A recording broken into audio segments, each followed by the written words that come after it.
कुछ लोग सबसे बड़ी गलती क्या करते हैं, चाय और coffee. First thing in the morning उठे, हमें तो बेड टी की आदत है। देखिए, हमारे पेट में कुछ अच्छे बैक्टीरियाज होते हैं जिनको हम प्रोबायोटिक कहते हैं। अगर आप सुबह उठ के उन प्रोबायोटिक, जो एक तरीके से हमारी डाइजेशन के लिए, हमारी हेल्थ के लिए बहुत जरूरी है, अगर हम उनके पसंद का खाना, जिनको हम प्रीबायोटिक बोलते हैं, अगर हम नहीं देंगे तो वो आपकी हेल्थ को एडवर्सली इफेक्ट करेंगे। तो कोशिश करें सुबह उठते ही पहले चाय और कॉफी। मैं ये नहीं कहूंगी कि आप हटा दीजिए, बट मैं ये कहूंगी कि आप इसकी क्वांटिटी कम करें। तो इंडियन डाइट जो हमारी है वो अपने आप में पूरी होती है, यानी कि अपने आप में मैं बोलती हूँ कि जो हमारा किचन है वो अपना खुद का एक घर में बनाया वो हॉस्पिटल है। तो उसमें खूब सारी आपको जड़ी बूटियां मिल जाएंगी, इंडियन हर्ब्स मिल जाएंगी। जैसे हम बात करते हैं दालचीनी की, हम बात करते हैं तुलसी की, तो एक तरीके से ये मेडिसिन ही है।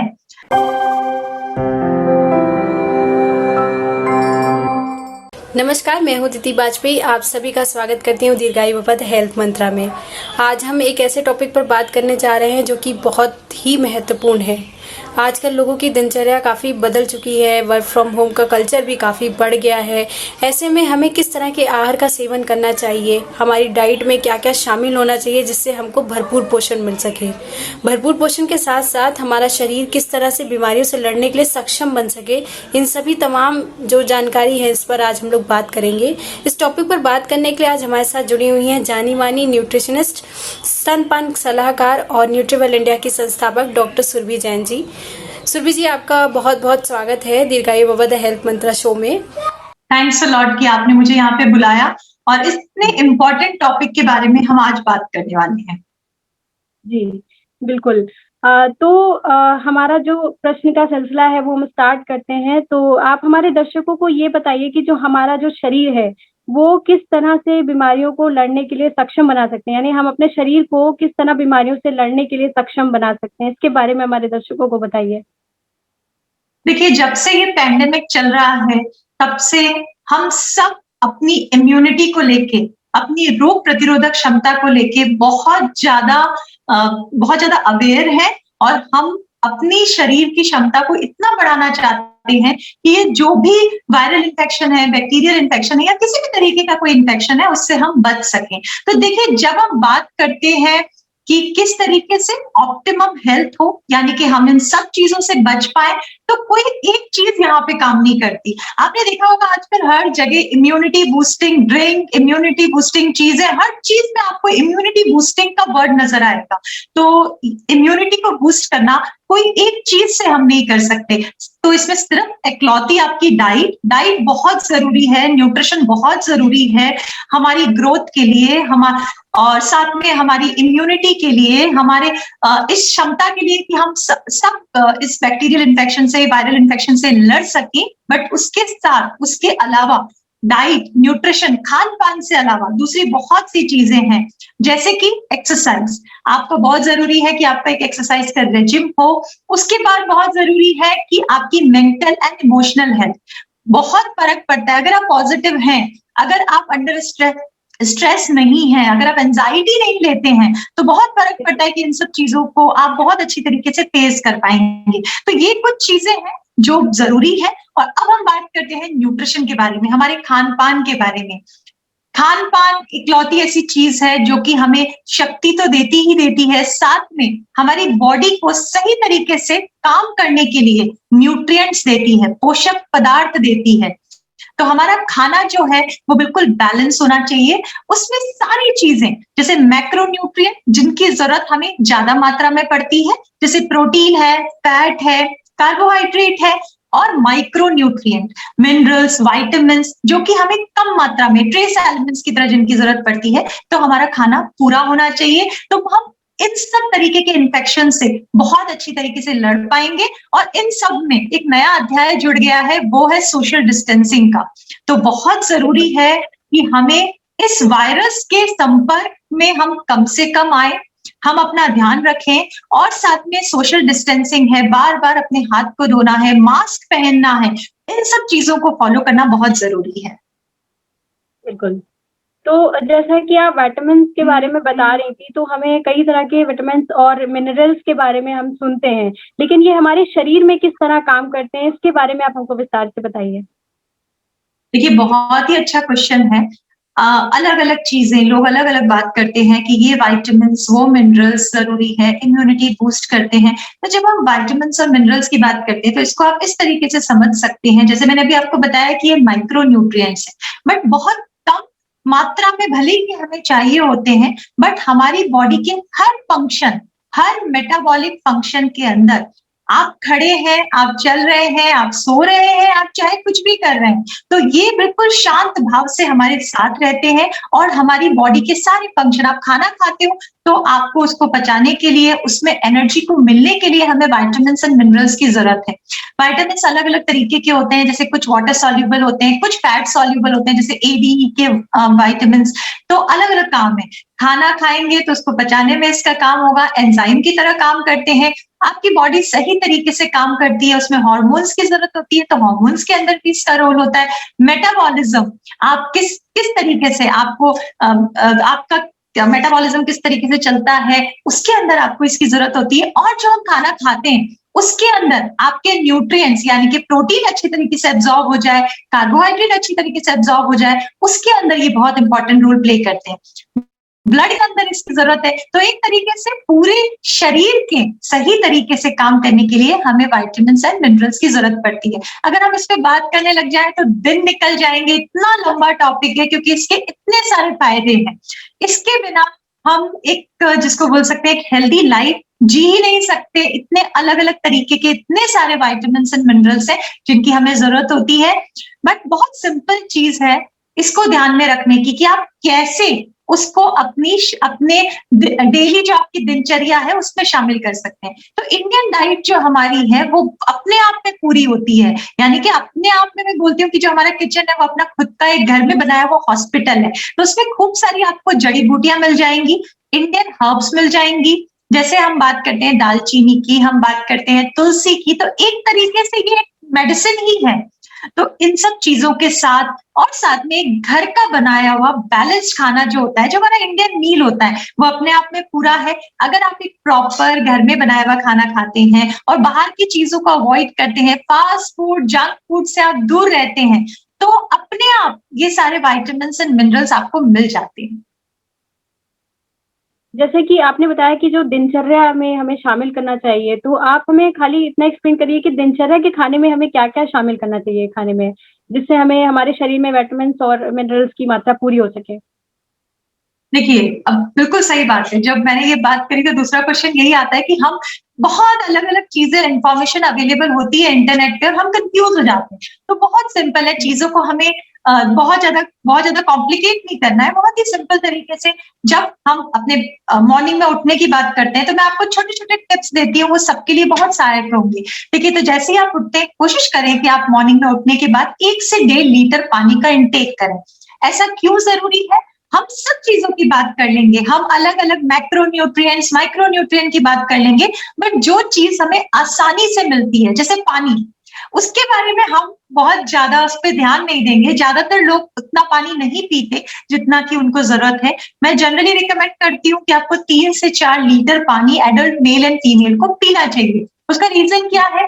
अगर आप पानी पूरा पीते हैं तो मेटाबॉलिज्म सही रहेगा, बॉडी की डाइजेशन हो गया, रेस्पिरेशन हो गया, जितने भी सिस्टम है वो आपके सही काम करेंगे। सेल आपका हाइड्रेटेड रहेगा। अगर सेल हाइड्रेटेड है यानी कि सेल के अंदर पूरा पानी है, तो जितने भी फंक्शंस होते हैं वो प्रॉपर्ली होते हैं। तो पानी मॉर्निंग में उठ के 1 से 1.5 लीटर पीना है। जब आप पानी पीते हैं तो उसको आप हल्का सा गर्म करके पी सकते हो। इसको और आपको बेनिफिशियल बनाने के लिए आप क्या कर सकते हैं, जो हमारी किचन की हर्ब्स हैं, जिनको हम किचन की छोटी-छोटी दवाइयाँ बोलते हैं, जैसे आप तुलसी ले सकते हैं, आप कभी अजवाइन ले सकते हैं, आप कभी जीरा ले सकते हैं। तो इन चीज़ों को अगर आप पानी में डाल के उबाल के अगर आप इसका सेवन करते हो 5 से 15 ग्राम की क्वांटिटी में, तो एक तरीके से ये मेडिकेटेड वाटर बन जाता है। अलग-अलग कंडीशंस में अलग-अलग कोई बीमारी है तो उसमें हम अलग-अलग चीज़ें आपको बताते हैं। अगर आपका कोई पर्सनल क्वेश्चन है, अगर आप अपने बारे में कुछ पूछना चाहते हैं तो आप यहाँ पे ज़रूर कमेंट कर सकते हैं, क्योंकि इसमें भी कौन-सी बीमारी में हमें कौन-सी चीज़ ज़्यादा फ़ायदा देती है, कितनी मात्रा में फ़ायदा देती है, इसके बारे में भी हमें सोचना चाहिए। तो ये हमने किचन की हर्ब्स अपना दिन इसके साथ स्टार्ट किया। उसके बाद कुछ लोग सबसे बड़ी गलती क्या करते हैं, चाय और coffee first thing in the morning उठे, हमें तो बेड टी की आदत है। देखिए, हमारे पेट में कुछ अच्छे बैक्टीरियाज होते हैं जिनको हम प्रोबायोटिक कहते हैं। अगर आप सुबह उठ के उन प्रोबायोटिक जो एक तरीके से हमारी डाइजेशन के लिए, हमारी हेल्थ के लिए बहुत जरूरी है, अगर हम उनके पसंद का खाना जिनको हम प्रीबायोटिक बोलते हैं, अगर हम नहीं देंगे तो वो आपकी हेल्थ को एडवर्सली इफेक्ट करेंगे। तो कोशिश करें सुबह उठते ही पहले चाय और कॉफी, मैं ये नहीं कहूंगी कि आप हटा दीजिए, बट मैं ये कहूंगी कि आप इसकी क्वांटिटी कम करें एंड मॉर्निंग में उठ के आप कुछ न्यूट्रिशियस लीजिए। जैसे आपने पानी पिया उसके साथ कुछ हर्ब्स ली और उसके साथ आपने नट्स एंड सीड्स लिए। जैसे कि नट्स में हम बोल सकते हैं काजू हो गया, बादाम हो गया, सीड्स में कोई भी सनफ्लावर, पंपकिन, कोई भी सीड्स आप ले सकते हो 15-15 ग्राम। उसका कारण ये है कि जब आप मॉर्निंग में उठ के ये लेंगे तो आपके जितने भी गट के बैक्टीरियाज हैं वो भी खुश रहेंगे, साथ में आपकी डाइट में प्रोटीन का भी कंटेंट पूरा होगा। और जब हम बात करते हैं ब्रेकफास्ट, हम क्या बोलते हैं, हमने ब्रेकफास्ट खाया, तो ब्रेकफास्ट का क्या मतलब होता है, ब्रेक यानी तोड़ना, फास्ट को तोड़ना। आपने रात भर कुछ नहीं खाया तो आप उस फास्ट को ब्रेक कर रहे हैं, तो आप नहीं चाहोगे ना कि आप ऐसी कोई चीज दें अपनी बॉडी को जिससे कि उसको नुकसान हो। तो कोशिश करें खूब सारा पानी पिया जाए, अपने घर की जो जड़ी बूटियां हैं वो ली जाए, और उसके साथ नट्स हो गया, सीड्स हो गया, तो कुछ अच्छा हमारी बॉडी को आपने दिया। उसके बाद ब्रेकफास्ट में हमारे पास तो बहुत सारे ऑप्शन होते हैं। अगर आप घर का बनाया हुआ ब्रेकफास्ट लेते हैं तो आप कुछ भी ले सकते हो, सब्जी रोटी आप प्रेफर कर सकते हो, परांठे आप प्रेफर कर सकते हो, बट ऑयल का कंटेंट ज्यादा ना हो, और कभी भी इन सब चीजों को हमें ओवरडू नहीं करना है। साउथ इंडियन पसंद करते हैं तो आपके पास बहुत सारे ऑप्शंस है, इडली है, डोसा है। प्रोबायोटिक, मैंने बोला कि हमारे गट के बैक्टीरिया को ये सब चीजें बड़ी पसंद होती है क्योंकि ये फर्मेंटेड चीजें हैं, तो इन सब चीजों का इस्तेमाल कर सकते हो। आप ढोकला बना सकते हो, आप ओट्स का इस्तेमाल कर सकते हो, तो ये सारी चीजें हम ब्रेकफास्ट में ले सकते हैं। कोशिश करें कि कोई एक अच्छा ड्रिंक हो, ड्रिंक से मेरा मतलब है ग्रीन टी आप ले सकते हो, आप साथ में अजवाइन की टी ले सकते हो, आप तुलसी की टी ले सकते हो, तो कुछ हेल्दी आपने एक टी ले ली उसके साथ, और थोड़ा सा कंटेंट आपके फ्रूट का हो। एक आपका कुछ टी हो गया, फ्रूट हो गया, और साथ में हमारा ये इस तरीके का होल ग्रेन का ब्रेकफास्ट हो गया। तो आपका जो मेजरली जो आप न्यूट्रिशन की बात करते हो 30 to 40% न्यूट्रिशन आपका वहां पे मॉर्निंग में ही आपका कंप्लीट हो गया। जब न्यूट्रिशन पूरा रहता है तो बट नेचुरल सी बात है कि आपकी इम्यूनिटी बेहतर होती है। इसी तरीके से जब आपको भूख लगती है तो ये मत सोचिए कि जो छोटी छोटी भूख लगती है जिसको हम स्नैकिंग बोलते हैं, तो ये मत सोचिए कि स्नैकिंग के अंदर अभी मैं कुछ ब्रेड खा लूं या फिर मैं कुछ पकौड़ा या कुछ ऐसा हो जाए। कोशिश करें कि हमारा इंडियन जो हेल्दी है, जैसे कि अगेन हमने मखाने आपने सेक के ले सकते हो, लैया चना आप ले सकते हो, अंकुरित मूंग चने आप ले सकते हो। तो कोशिश करो कि घर में बना हुआ हो, अच्छा भी है, बाहर से नहीं आएगा, बाहर से जितनी कम चीजें आप लेके आते हो उतना ही बेहतर है। और फिर वापस इन सब चीजों को आप एज अ स्नैकिंग इस्तेमाल करें। और जब हम खाने की बात करते हैं तो एक इंडियन जो हमारा फूड होता है कि आप मल्टीग्रेन, जौ, जवार, बाजरा, आटे की आपने रोटी ली, दाल लिया, हरी सब्जियां ली, हरी पत्तेदार सब्जियां ली, तो अगर आप ये सारी चीजें फॉलो करते हो और इसके साथ बस आप दही या फिर मिल्क मिला लेते हो, अगर आपको मिल्क सूट करता है तो आई थिंक एक तरीके से फ्रूट, वेजिटेबल्स, अलग अलग ग्रेन्स और सब्जियां, फ्रूट्स, ये एक बैलेंस डाइट है जो कि हमारे एनवायरमेंट के हिसाब से, हमारी जिस जगह पे हम रहते हैं इंडियन एनवायरमेंट में, ये काफी सूट करता है और आपकी सारी न्यूट्रिशन की नीड्स को पूरा करता है। बिल्कुल, बहुत ही अच्छी तरीके से आपने समझाया इस प्रश्न को। उम्मीद कर रही हूँ कि जो हमारे दर्शक हैं उनको भी बहुत अच्छे से समझ में आ रहा होगा। तो हम अपने अगले सवाल की ओर चलते हैं। हमारा अगला सवाल है कि जो एक जो महिला है जिसके पास न्यू बॉर्न बेबी है या जो प्रेग्नेंट महिला है, उसके लिए आपकी क्या सलाह है? क्योंकि कोई बच्चा है वो बचपन से ही अगर उसका खान-पान अच्छा रहता है तो वो बीमारियों से लड़ सकता है, वो स्वस्थ रह सकता है। तो उनके लिए आपकी क्या सलाह है? देखिए, बिल्कुल सही बात है। अभी इस पैंडेमिक के टाइम पे बहुत सारे हमारे दिमाग में भी क्वेश्चंस रहते हैं कि प्रेगनेंसी में और साथ में जो कि मदर्स बच्चे को ब्रेस्ट फीड कराती हैं, लैक्टेटिंग मदर्स होती हैं, तो उसके लिए क्या चीजों का हमें ध्यान रखना चाहिए। देखिए, प्रेगनेंसी में बहुत जरूरी है कि आपका खाना जो है वो बैलेंस्ड हो। कई बार क्या होता है, हम इसको कंफ्यूज कर लेते हैं कि अब 2 लोगों के लिए हम खा रहे हैं तो हमें बहुत ज्यादा कैलोरीज की जरूरत है, हमारा वेट गेन होगा बहुत ज्यादा, तो ये सही नहीं है। 12 किलो से लेकर 18 किलो तक डिपेंड करता है कि आपका प्री प्रेगनेंसी वेट क्या है, उसके ऊपर बहुत ज्यादा वेट बढ़ाने की भी हमें जरूरत नहीं है। ये बिल्कुल हमारा मिथ है कि अब तो मुझे 2 लोगों के लिए खाना है, नहीं, ऐसा कुछ भी नहीं है। फर्स्ट 3 मंथ्स में आपको सिर्फ फ्रूट्स एंड वेजिटेबल्स का इंटेक बढ़ाना है, क्योंकि हमें यहाँ पे मिनरल्स एंड विटामिन्स की ज्यादा जरूरत होती है, एंड साथ में जस्ट आपको 100 कैलोरीज की एक्स्ट्रा जरूरत होती है। उसके बाद आपको ध्यान देना है आपके प्रोटीन के इंटेक पे, क्योंकि बच्चे का वेट प्रॉपर हो इसलिए आपकी डाइट में प्रोटीन ज्यादा होना चाहिए। तो सेकंड ट्राइमेस्टर में around 2 to 300 calories and third trimester में अराउंड 6 to 700 कैलोरीज। हम जनरली बोलते हैं कि आपको बस इतने ही की एक्स्ट्रा जरूरत है। तो ये मत करिएगा कि मैंने खूब सारा आपने ऑयली चीजों का इस्तेमाल कर लिया, आपने अनहेल्दी शुगरी फूड, बाहर का खाना, टी, कॉफी, बिकॉज प्रेगनेंसी में आपके टेस्ट भी ऑल्टर होते हैं, तो ऐसा नहीं होना चाहिए। कुछ चीजों का हमें ध्यान रखना चाहिए। बच्चे की अच्छी ग्रोथ के लिए कैल्शियम होना चाहिए, आयरन होना चाहिए। ये सारी चीजें आपको अपने घर के खाने से मिल जाती है, और आपको अगर सप्लीमेंट की जरूरत पड़ती है तो आप अपने डॉक्टर से जरूर कंसल्ट कर सकते हैं, बट उसके साथ आपका खाना बहुत हेल्दी होना चाहिए। तो मैं सबसे पहले प्रेगनेंसी की बात बताती हूँ कि आपको क्या चीजें आपकी डाइट में जरूर होनी चाहिए। तो जब हम कैल्शियम सोर्स की बात करते हैं, बिकॉज कैल्शियम का रिक्वायरमेंट बढ़ जाता है, और आप जब कल को आप बच्चे को ब्रेस्ट फीड कराएंगे तो बहुत जरूरी है कि आपकी बॉडी में कैल्शियम का स्टोर हो। तो इसके लिए जैसे हम तिल की बात करते हैं, काला या फिर सफेद तिल आप इसका इस्तेमाल कर सकते हो, मखाने ले सकते हो, आप मिल्क एंड मिल्क प्रोडक्ट्स का इस्तेमाल कर सकते हो, आप चिया सीड का इस्तेमाल कर सकते हो, फ्लैक्स सीड का इस्तेमाल कर सकते हैं। तो ये कुछ ऐसी चीजें हैं जिसको हम स्टोर हाउस बोलते हैं कैल्शियम का। तो कैल्शियम का रिक्वायरमेंट आपका जरूर होना चाहिए। फिर हम बात करते हैं आयरन की। अगेन दूसरी चीज ऐसी है कि आयरन आपकी बॉडी में ऑप्टिमम होना चाहिए बच्चे की सही ग्रोथ के लिए। तो आयरन के लिए आप जैसे व्हीट ग्रास, गेहूं के जवारे की घास होती है, उसका आप जूस ले सकते हैं, साथ में फ्लैक्स सीड ले सकते हो आप, अगेन आप चिया सीड ले सकते हो। जितना भी आपका लोबिया, चना है, इसमें भी आयरन की मात्रा बहुत ज्यादा होती है, और साथ में आप अनार का, डेट्स का इस्तेमाल कर सकते हो। तो ये कुछ ऐसी चीजें हैं जो हमें जरूर अपनी डाइट में शामिल रखनी चाहिए, और उसके साथ साथ बैलेंस डाइट, क्योंकि हमारी इम्यूनिटी को सही रखना, सोशल डिस्टेंसिंग बहुत इंपॉर्टेंट है। आप अलग अलग न्यूज एजेंसीज हैं, WHO है, ये बार बार इस बारे में बहुत ज्यादा एम्फेसिस देती हैं कि आपका सोशल डिस्टेंसिंग, कोशिश करें कि प्रेगनेंसी में आप इस इन्फेक्शन से दूर रहे, जितना हो सकता है आप इस टाइम पीरियड में इस इन्फेक्शन को आप जरूर अवॉइड करें। तो बैलेंस डाइट तो जरूरी है ही। बैलेंस डाइट में हाई प्रोटीन डाइट होनी चाहिए, तो जैसे दाल, लोबिया, चना, राजमा। अगर आप नॉन वेजिटेरियन फूड लेते हैं तो फिश है, चिकन है, तो आप इन सब चीजों का इस्तेमाल कर सकते हैं। मैं यहाँ पे स्पेशली बोलना चाहूंगी लैक्टेटिंग मदर्स के लिए जो ब्रेस्ट फीड करा रही हैं। सबसे पहली चीज तो अभी गवर्नमेंट ऑफ इंडिया के नए डायरेक्टिव्स हैं कि आप वैक्सीनेशन करवा सकते हैं, तो प्लीज जाएं, जब आपका नंबर आता है आप जरूर वैक्सीनेशन कराएं। दूसरी चीज जो सबसे बड़ी क्वेरी होती है कि ब्रेस्ट फीडिंग करानी है कि नहीं करानी है, तो यहाँ पे कोई भी डाउट नहीं होना चाहिए, आपको बच्चे को ब्रेस्ट फीडिंग करानी है। अगर आप कोविड पॉजिटिव भी हो जाते हैं, आप पूरा अपना ध्यान रखिए, आप मास्क पहनिए, बार बार आप हाथ धोते रहिए, आप एक्सप्रेस करिए आप मिल्क को, बट बच्चे को आपको ब्रेस्ट फीडिंग जरूर करानी है। आप जितना ब्रेस्ट फीडिंग कराएंगे, बच्चे की बॉडी में अपने आप एंटीबॉडीज आती हैं। तो इस तरीके से आप अपना और अपने बच्चे का ख्याल रख सकते हैं।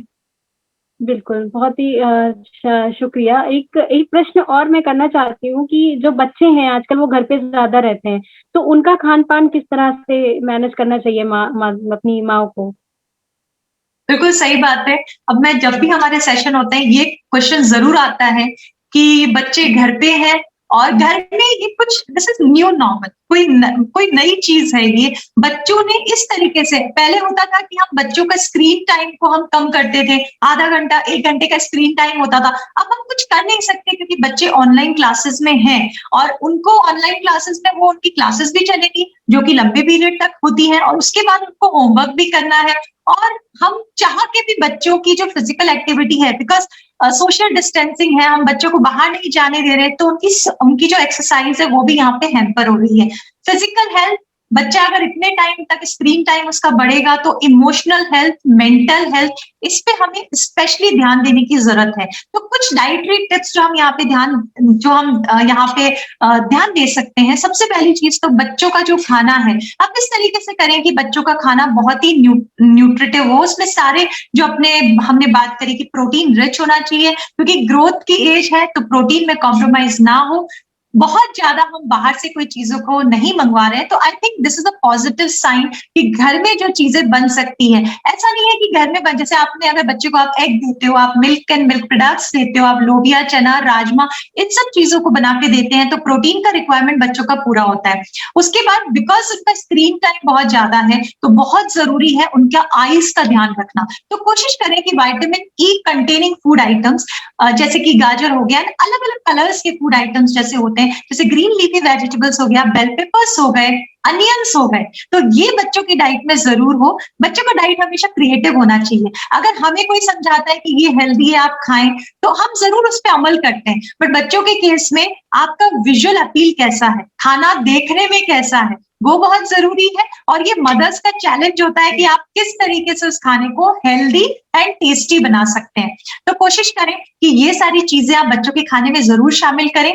दूसरी चीज, अब बच्चों को स्ट्रेस भी होता है तो कहीं ना कहीं ऐसे चीजों की भी जरूरत है हमारी डाइट में जो स्ट्रेस को रिलीव करे। तो स्ट्रेस को रिलीव करने के लिए बहुत जरूरी है कि बच्चों के खाने में जिंक हो, सेलेनियम हो। तो इसका बहुत सिंपल तरीका है, आप बच्चों के खाने में जरूर आप सनफ्लावर एंड पंपकिन सीड्स को शामिल करें। जैसे आपने 7 दिन सनफ्लावर सीड्स दिए हैं, 7 दिन आपने पंपकिन सीड्स दिए हैं, तो आप एक तरीके का नियम बना दें कि हमें बच्चों के खाने में एक मुट्ठी जो हमारे नट्स होते हैं, अलग अलग तरीके के असॉर्टेड नट्स, वो हमारे बच्चों के खाने में जरूर होने चाहिए। जैसे कि काजू है, बादाम है, अखरोट है, तो इससे आपका सेलेनियम एंड जिंक का नीड यहाँ पे पूरा होता है। तो बस बैलेंस डाइट रखिए। यहाँ पे जब हम बात करते हैं हेल्दी से ज्यादा ये भी जरूरत है कि क्या चीजें नहीं देनी है, क्योंकि कई बार ये होता है कि हमने बहुत हेल्दी दिया और उसके साथ बच्चों ने पूरी एक कोल्ड ड्रिंक की बोतल पी ली। तो इतना ज्यादा शुगर अगर आप बच्चों को देते हैं तो लॉन्ग टर्म में जाके बच्चों को एंजाइटी, डिप्रेशन का प्रॉब्लम होता है। और साथ में जितना कम प्रोसेस फूड हो, जैसे पिज्जाज हैं, बर्गर्स हैं, तो आपको इनको रेस्ट्रिक्ट करना पड़ेगा। हम ये तो नहीं बोल सकते कि बिल्कुल ही मत दीजिए, वो तो बच्चे मानते नहीं है आजकल के। तो आप इसको जितना कम मात्रा में दे सकते हैं उतना बेहतर है। सबसे अच्छा तरीका ये है कि वीक में एक दिन फिक्स कर लिया जाए कि हाँ इस दिन हमें हम स्नैकिंग करेंगे या इस दिन हम ऐसा डाइट लेंगे जो इतना हेल्दी ना है, पर बाकी दिन आपको हेल्दी डाइट फॉलो करना पड़ेगा। तो आई थिंक ये कुछ स्ट्रेटेजीज है जिनको आप इस्तेमाल कर सकते हैं। बिल्कुल, बहुत ही अच्छी जानकारी, मुझे भी बहुत कुछ नया जानने को मिल रहा है आपसे, बहुत कुछ नई चीज़ें मैंने भी जानी हैं। तो हम अपने आखिरी सवाल पे चलते हैं, जो कि हमारा सबसे आखिरी क्वेश्चन है। तो मैं आपसे बस ये पूछना चाहूँगी कि जो अपना भोजन है, उसमें डेली रोज़मर्रा में हमें क्या-क्या शामिल करना बहुत ज़रूरी है? कि हमें ये खाने में, डेली के खाने में ये तो रखना ही रखना है, भले ही कुछ और खाएँ या ना खाएँ। तो इसके बारे में बिल्कुल सही बात है। तो वैसे मैंने आपको डिटेल में जैसे बताया था कि ये सारा हमारा डाइट होना चाहिए। तो अभी हमें क्या चीजों का इस्तेमाल मतलब जरूर होना चाहिए, इनको हम हटा नहीं सकते। तो सबसे पहले तो पानी बहुत जरूरी है, 3.5 से 4 लीटर पानी होना चाहिए। जितनी कम चाय कॉफी उतना बेहतर। जितनी कम आप कार्बोनेटेड ड्रिंक्स का इस्तेमाल करेंगे, आजकल गर्मी है, उमस है, तो चलिए हम कोई भी कार्बोनेटेड ड्रिंक जो मार्केट में मिलती है उसका इस्तेमाल कर लेते हैं। कई बार टी कॉफी का इस्तेमाल बढ़ जाता है, वो बिल्कुल कम से कम होना चाहिए। शुगर का इस्तेमाल तो बिल्कुल ना के बराबर होना चाहिए। थोड़ा बहुत अगर आप करते हो 5 से 15 ग्राम तब तक ठीक है, बट शुगर का, बिकॉज देखिए हमें अपनी इम्यूनिटी बढ़ानी है। और अभी आप देख रहे हैं कि जैसे हम कोविड की बात करते हैं तो कोविड में 2 फेजेस होती है, एक होती है वायरस की मल्टीप्लिकेशन की फेज, दूसरी होती है इन्फ्लेमेटरी फेज। तो दोनों ही फेजेस में आपको बहुत ज्यादा मात्रा में शुगर नहीं देना है अपनी बॉडी को। तो कोशिश करें कि जितनी भी फैट डाइट्स हैं, जितना भी शुगर है और आप बेकरी प्रोडक्ट्स हैं, ये अपनी डाइट में कम से कम हो। तो हेल्दी खाना तो जरूरी है, बट टॉक्सिन भी हमें अपनी बॉडी को कम से कम देना है। कुछ चीजें जो बहुत इंपॉर्टेंट है, अल्कोहल का इंटेक नहीं होना चाहिए, स्मोकिंग नहीं होनी चाहिए, ये हमारी इम्यूनिटी को कम करती है। और घर का खाना, आपका मल्टीग्रेन, कोई ग्रेन्स की रोटी हो या दलिया है, दाल है, अलग अलग तरीके की लोबिया, चना, राजमा है, जो नॉर्मली हमारे घरों में बनता है, उसका आप इस्तेमाल कर सकते हो। नट्स जरूर होने चाहिए, सीड्स जरूर होने चाहिए। मिल्क एंड मिल्क प्रोडक्ट्स आपकी डाइट में बिल्कुल होने चाहिए और साथ में कोशिश करें कि एक हेल्दी रेजिम हो जिसके अंदर आप एक्सरसाइज भी करें, टाइम से उठें और लास्टली जो सबसे इंपॉर्टेंट चीज है जिसको हम हमेशा भूल जाते हैं वो है आपका स्लीपिंग टाइम। आप जितना अपना स्लीपिंग टाइम को आप रेगुलेट करते हो, जितनी आपकी स्लीप साइकिल सही रहती है, सिर्फ इतना ही नहीं कि हमें स्लीप जरूरी है, ये भी जरूरी है कि आप कितनी बजे उठते हैं और कितनी बजे सोते हैं, क्योंकि वो आपकी पूरी बॉडी के मेटाबॉलिज्म को रेगुलेट करता है। तो अगर हम ये सब चीजों को फॉलो करते हैं तो बट नेचुरल सी बात है, हमारी इम्यूनिटी जरूर बूस्ट होगी। जी, बहुत-बहुत शुक्रिया आपका सुरभि जी, आपने इतनी अच्छी जानकारी, इतनी महत्वपूर्ण जानकारी हमारे दर्शकों को दी है। उम्मीद करती हूँ कि आप सभी को ये जानकारी बहुत ही पसंद आई होगी और आपके लिए बहुत ही सहायक भी रही होगी ये जानकारी। ऐसे ही तमाम सेहत से जुड़े नुस्खों को जानने के लिए आप हमारे चैनल को सब्सक्राइब कर सकते हैं। हमारे तमाम सोशल मीडिया प्लेटफ़ॉर्म्स हैं जहाँ पे आप हमें फ़ॉलो कर सकते हैं, लाइक कर सकते हैं। स्क्रीन पर डिटेल्स कुछ दी हुई हैं, वहाँ पे भी आप जाकर देख सकते हैं। मिलते हैं फिर एक जल्दी एक नए एक्सपर्ट के साथ, एक नए टॉपिक के साथ। तब तक आप अपना ख्याल रखिए, स्वस्थ रहिए, सुरक्षित रहिए और घर पर रहिए। धन्यवाद।